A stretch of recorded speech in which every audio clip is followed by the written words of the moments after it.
Bismillahirrahmanirrahim. Wahaikum bitahiyatil Islam, tahiyatan mubarakatan min indillah. Tebarkan salam di antara kita. Insya Allah kita akan saling mencintai dan menyayangi. Assalamualaikum warahmatullahi wabarakatuh. Alhamdulillah, hamdan wa syukralillah, amma ba'du. Para pemirsa yang insya Allah dicintai, disayangi oleh Qadir Rabbul Jalil, pemilik bumi dan dunia ini beserta isinya. Syukur, mari kita senantiasa basahi bibir kita dengan kalam Alhamdulillah, karena sebuah perkataan yang menandakan bahwasanya seorang hamba zukur, seorang hamba muji kepada Tuhannya. Karena yang pantas kita puji hanyalah Allah Subhanahu wa Ta'ala. Yang lainnya cuman kapuji-pujian saja. Salawat dan salam mari kita kirimkan kepada baginda Rasulullah Muhammad sallallahu alaihi wasallam. Nabi yang kita cintai semua, Nabi yang kita sayangi semua. Mudah-mudahan dengan sayang kita, dengan cinta kita kepada Rasulullah sallallahu alaihi wasallam bisa menjadi syafaat nanti di hari kemudian. Para pemirsa dimanapun berada, yang insya Allah dirahmati oleh Allah Jalla Jalaluhu. Insya Allah pada kesempatan kali ini kita akan mengupas materi berkenaan dengan zaman susah. Mari kita kembali merenungi masa lalu. Mari kita kembali merenungi masa yang telah dialami oleh sahabat bersama Rasulullah. Terlalu banyak masa suram di masa lalu. Terlalu banyak darah yang tercucurkan. Terlalu banyak air mata yang mengalir. Kenapa? Karena untuk mempertaruhkan akidah. Sahabat tidak sedikit yang mengalami penderitaan. Mereka rela dicambuk. Mereka rela dihina. Mereka rela dicaci. Mereka rela dibunuh. Hanya untuk menegakkan kalimat La ilaha illallah Muhammadur Rasulullah. Kalimat la ilaha illallah mereka pertaruhkan adalah nyawa, harta, bahkan harga diri. Yang menjadi pertanyaan para hadirin pemirsa, apakah akidah kita seperti dengan para sahabat beliau? Sangat miris, sangat ironi, menyedihkan memang sekarang. Sekarang orang mengatakan zaman ini zaman edan. Zaman ini zaman susah. Zaman ini penuh dengan problematika hidup. Sehingga hanya karena perut rela menjual agama. Karena gara-gara perut satu dos Indomie agama melayang. Nauzubillah min zalik. Ini karena apa? Pantas dikatakan pepatah Arab, bi'sal adui al-batnu. Sejahat-jahat musuh adalah perut.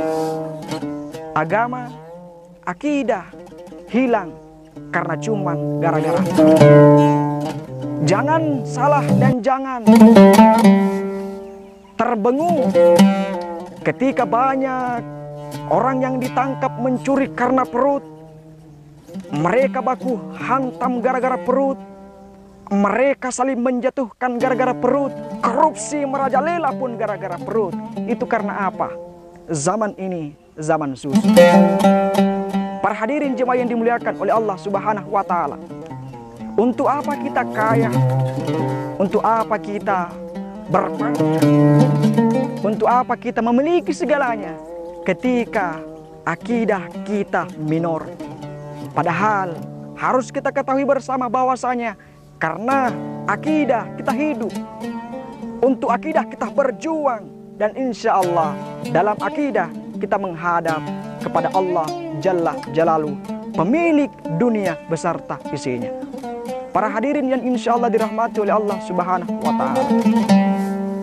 Ketika kita berbicara tentang akidah, kata Rasulullah Sallallahu Alaihi Wasallam, selalulah kita memperbaharui akidah, selalulah kita memperbaharui kata tauhid, selalulah kita memperbaharui ingatan kita kepada Allah Subhanahu wa Ta'ala. Karena dalam akidah yang kuat, dalam akidah yang kokoh, insya Allah akan tercipta sebuah keimanan yang baik kepada Allah Subhanahu wa Ta'ala. Tapi memang sekarang miris. Sekarang kita sangat-sangat miris berdari akidah. Indonesia negara kita tercinta, yang banyak adalah orang pintar. Kalau orang pintar mah di Indonesia luar biasa. Otak yang diisi, sehingga betul memang kalau negara kita terlalu banyak orang pintarnya, namun kurang orang benarnya. Katanya pintar, kok curi uang rakyat. Katanya pintar, kok nyolong uang rakyat. Memang banyak orang pintar, namun kita perlu orang benar. Sekarang kita lihat sangat miris akidah kita.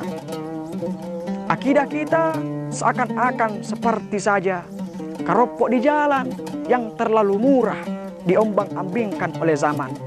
Zaman boleh berubah, akidah jangan pernah goyah. Silahkan zaman berubah, tetapi keyakinan tetap kokoh. Karenanya, perbaiki akidah kita, pertahankan akidah kita.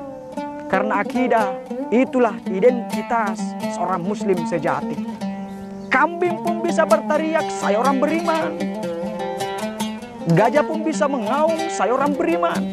Namun, apakah dia beriman atau tidak? Kita harus lihat akidahnya. Olehnya itu, para hadirin pemirsa, dimanapun kita berada, perbaiki, perbaharui akidah kita.